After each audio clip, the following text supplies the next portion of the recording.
So right now this is lesson 76 and we're just starting what's traditionally on the A2 course. I've got a bit of Tony Blackburn playing on the background. This is the Beatles' Help, so I thought it'd be quite a good song. This was number one in sometime in the 60s. Okay, so I've got about 4 minutes to get through all of this, and I want you to have a picture in your mind of, let's turn it up a bit. I want you to have a picture in your mind that between 1990 and 1992 we had a recession, 92 to 2007 we had high economic growth. Then we had high economic growth, and then in 2008 we had the great big recession came along. Then we sort of meandered around a bit. Then we got a bit of economic growth, and then we went down to a double dip. There was a fears of a triple dip recession, and now right now we've gone up to about 3% growth, which is pretty good compared to the rest of Europe, and we don't really know what's going to happen next. There are some dangers ahead, some issues ahead, like inflation, which could creep up either on the cost push side or the demand pull side. Okay, so this is the trade cycle. We have a boom period, then we have a peak, then we have a downturn, and then we tend to have a recovery.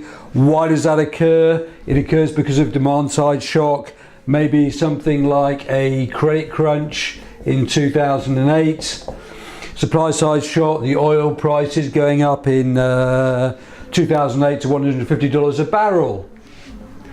Okay, yeah, I'm just sort of smiling there because I'm thinking, were those events really unexpected? Credit crunch, banks lending out too much money, I'm not so sure. Supply side shock, the price of oil going up to $150 a barrel, I'm not so sure. China and India come on board, massive rise in demand, shortage of supply, therefore the price is likely to go up. Right, so on here clearly are the benefits of economic growth. Just approved, we're listening to Tony Blackburn on here. This is BBC Radio 2 online on digital radio and on 88 to 91 FM. Okay, I'm just going to turn it off now. Right, you've had enough of that. Right, so this is benefits of economic growth. Benefits of economic growth, it pays off the national debt. That is why we're addicted to growth. We must get growth to pay off our debt, and that's why a lot of economists say that we're hardwired towards achieving growth. If we don't, then we've got big problems. Obviously more growth, we get a rise in consumption, we also get an increase in incomes, so that's good. It improves public services because we can spend more money on public services because the whole cake is getting bigger. We might even decide to get into green technology. That's going to be slightly more expensive initially. It's going to cost us a lot of money to wean ourselves off oil. There's going to be less unemployment, less crime. Kicks off the multiply accelerator, which is really, really important. I could also put on here more growth.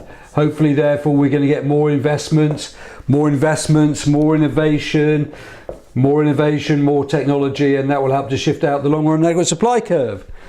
So the benefits of growth are pretty clear cut, and most people would agree with those.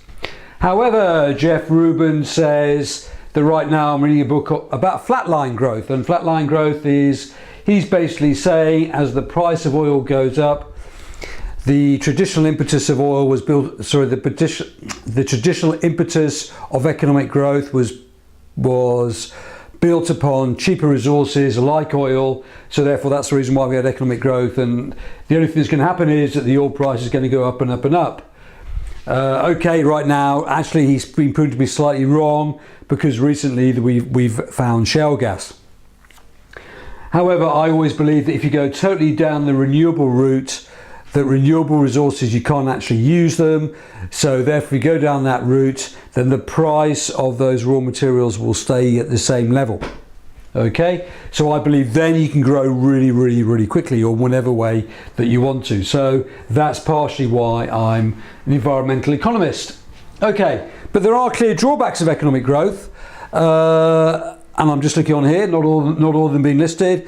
One of them is negative externalities. Take a look at China, for example, with their very, very heavy pollution in some of their cities.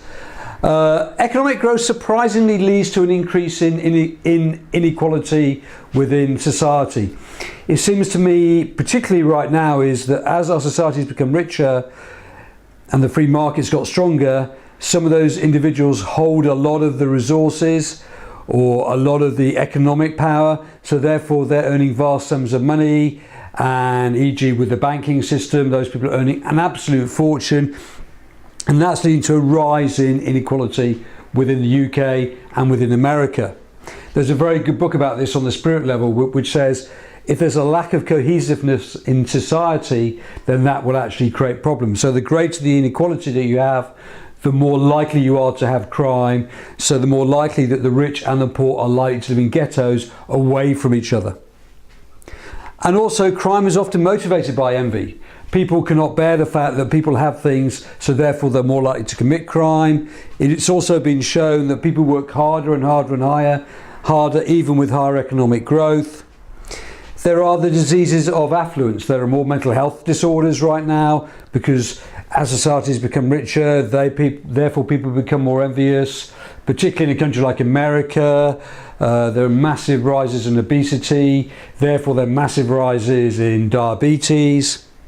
And lastly, of course, there's also global warming, and that's a very severe threat. The climate is changing.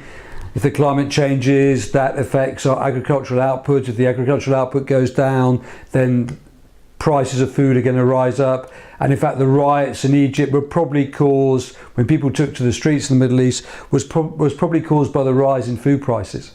And if people can't have enough food to eat, there's going to be some form of revolution. So there are clearly drawbacks of economic growth. So the question that you should be asking now is it possible to achieve sustainable economic growth and work all these issues out?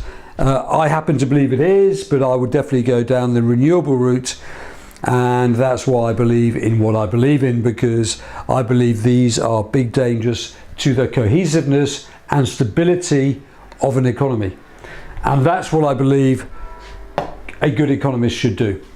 Anyway, this part of the course is looking at the UK's economic growth rate, and you should have a very clear picture in your own mind about what's happened to the UK economy 1990 to 1992, bit of a disaster exchange rate mechanism, we've just done that. This was the period when Gordon Brown believed from 1997 to 2007 that he had abolished boom and bust because we'd had so many quarters of positive economic growth. Then we had the demand side shock of the credit crunch. At the same time, we also had a supply side shock of oil prices. That led to the recession in 2008. In hindsight, that was probably handled pretty well by politicians and economists at that time. We increased G, and then we had this very, very expansionary monetary policy, quantitative easing, low exchange rates. So between this period and this period, it took us almost 6 years to get back to the level that we were at in 2008. But right now, we're achieving high rates of economic growth. So right now, as I speak, about 4 days ago, the UK economy had reached its highest ever level, which was just above the peak in 2008.